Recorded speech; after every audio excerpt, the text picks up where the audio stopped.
thread from Brian Cates.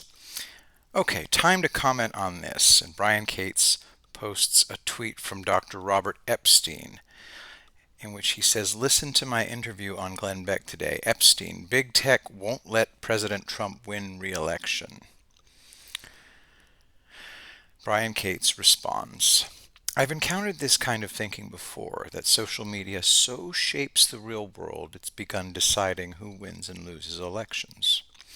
I first encountered this kind of thinking right after Trump won the 2016 election. People were telling me Alex Jones put Trump in office. Yes, Trump went on AJ's InfoWar program exactly one time, and it was AJ's support that pushed Trump over the top, or so I was told. Let me remind you of the actual two factors that put Trump in the White House. And no, it wasn't Alex Jones and InfoWars. First, Trump managed to keep his real campaign manager hidden in plain sight, while everybody hounded the PR person, first Corey Lewandowski and then Kellyanne Conway. This left his real campaign manager free to operate. Only after the election was over was this person revealed. Surprise! It's Jared Kushner.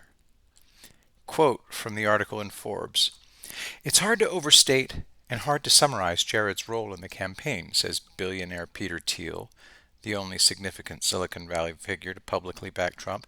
"If Trump was the CEO, Jared was effectively the chief operating officer," said Thiel.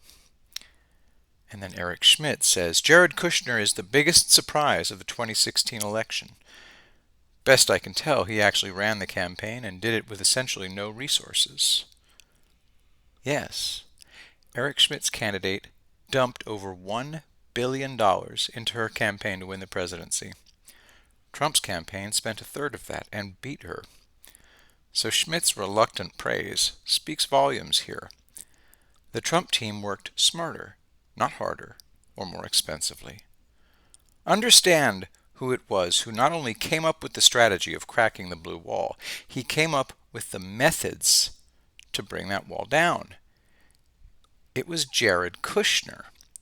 Do you now understand why I spent over a year laughing at Steve Bannon and all those other people making fake leaks out of the White House pretending Jared and Ivanka were plotting behind the old man's back?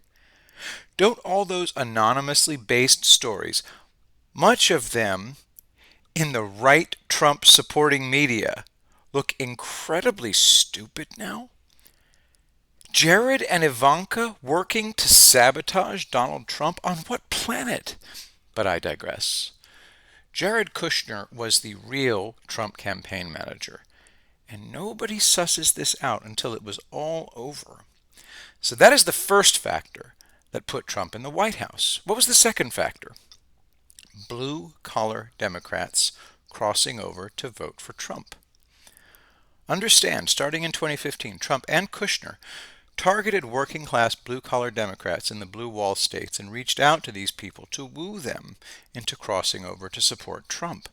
They made numerous promises to these disenfranchised Democrats. Well, guess what? These blue-collar Democrats that now form a key part of Trump's base don't watch InfoWars, and most of them have no idea who Alex Jones is. Social media didn't pick their candidate for them. So, right now, as the most successful president of modern times is gearing up for one hell of a re-election campaign, I'm watching people like Epstein predicting this time social media is going to pick many people's candidate for them. Social media is going to pick the winner. Social media is not the real world.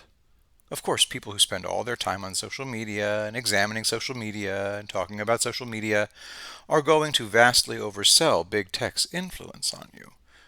Just 2 days ago, you saw the primary voting numbers for Trump. The voter enthusiasm in March is off the charts. Epstein is telling you, by November, big tech is going to kill that enthusiasm and Biden is going to beat Trump. Let me go on the record here and say I doubt that. Now, he's Dr. Robert Epstein. He's very knowledgeable about social media, and he's done great work showing that big tech has more influence than previously thought. But his examples are from the past, and Donald Trump is not like anything seen before. If he's working here to keep people from being complacent, great. But predicting Trump can't win, big tech won't let him, is a mistake, in my humble opinion. He's vastly overselling big tech's actual influence to call attention to the real problem. Hillary had every advantage in 2016. Trump had Jared Kushner running his campaign, and they successfully targeted disenfranchised Democrat voters. Trump won. He spent 4 years building a base with many former Democrats in it. So no, Alex Jones and InfoWars did not push Trump over the top into the White House, and big tech can't keep more Democrats from leaving the party and crossing over to vote for Trump. It's already far, far too late.